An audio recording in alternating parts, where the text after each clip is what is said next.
anatanga ku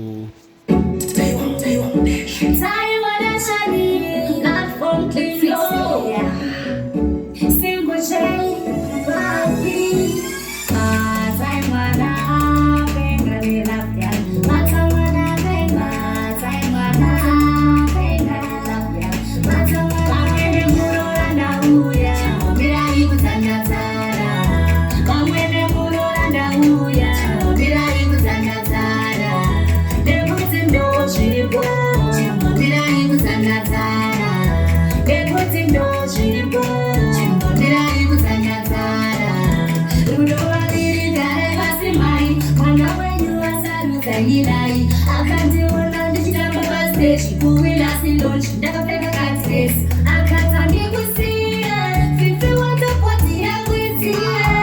akanotsvaka sadombo godfrey akati mwana